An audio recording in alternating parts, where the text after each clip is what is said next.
What the Here we go. My grandma lives in what used to be a village. It's now well on its way to becoming a small town. Close enough to Liverpool for a daily commute, but far enough away so you don't feel like you live in a city. Barely 50 years ago, it was nothing but a few houses surrounded by farms and a central street for shops. Still to this day, the centre is referred to as the village. But change is coming, and coming quickly. A short while ago I noticed a few brands started to pop up. Costa, M&S, Iceland, shortly followed by Topshop, Greggs and even Domino's. Recently, I decided to visit my grandma and take her out for lunch. It had been a while since I'd been in the area, so I asked her for suggestions as to where we should go. She enthusiastically replied there was a new place in the village called the Lighthouse, so off we went. As we pulled into the car park, I was surprised to see under the large lighthouse sign was a smaller logo, Wetherspoons. Maybe my little village home had grown more than I realised, or maybe Wetherspoons had run out of towns and cities and its plans had expanded to owning one property on every street in the country. It was a midweek afternoon and they were busy. I was surprised to see so many people in there. Does anybody work? I asked myself. The place was massive. 2 floors, a large outside garden with benches and tables enclosing smoking and non-smoking areas. It's easily the biggest bar restaurant in the village, comfortably able to hold the majority of the drinking age population. Now before I start ranting, I would like to make one thing clear. The food was reasonable, the drinks cheap and the staff friendly. As a standalone business I had no problem with it. But it's not standalone, and that's where my issues begin. It's generic. Every city, town and apparently now village in the country has exactly the same one. The same menu and the same experience. And we love it. We eat it up. We pack the places from 10 in the morning to whatever time they throw out the last few drunks. It's safe, easy and bland. Apparently that's what the UK public wants. And it makes me sad. In the village there must be at least 20 independent bars, cafes, pubs and restaurants serving food. All of them unique. Some have been there since before I was born, others are new additions. But they all have one thing in common. They are small, independent businesses run by an individual or family.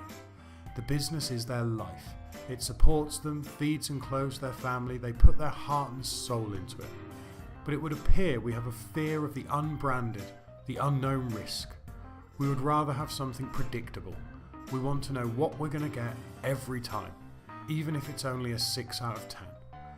We don't want to chance a 9 or a 10, just in case on the odd occasion we get a 4. In general, I have a no chain policy when it comes to food. If it's available everywhere, I don't want it. I want something special. Something produced with thought and care. My policy does lead to a hit and miss experience with food, but it's part of the joy and excitement. Not too long ago I was in Bangkok with a friend. After several nights of delicious Thai food we decided to go Western.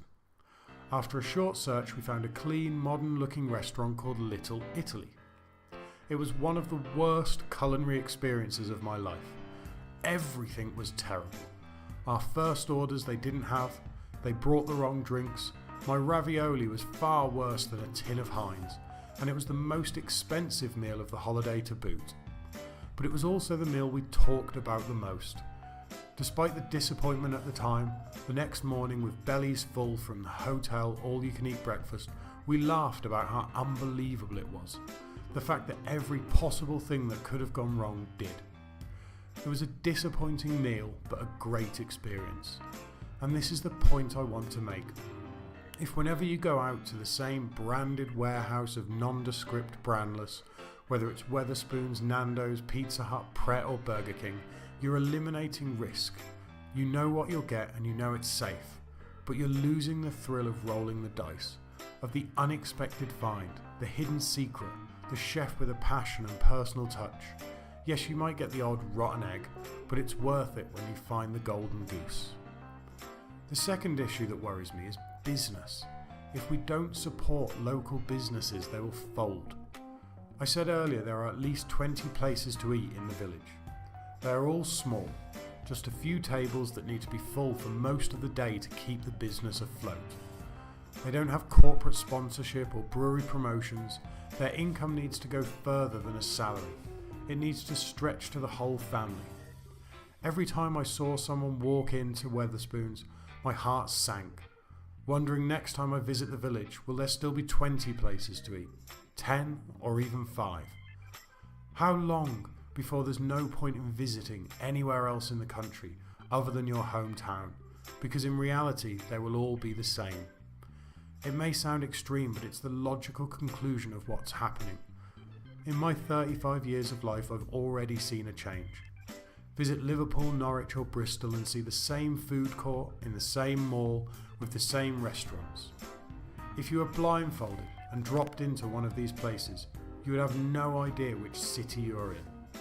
They're all identical.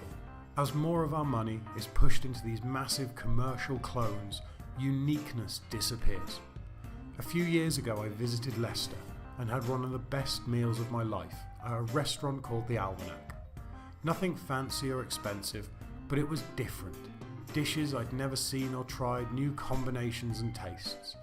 I always wanted to go back and try more. While making this video I googled the Almanac, only to see under the listing, this location is reported closed. It's probably turned into a Yo Sushi or a Wagamama's. I think it's a sad coincidence that neatly proves my point.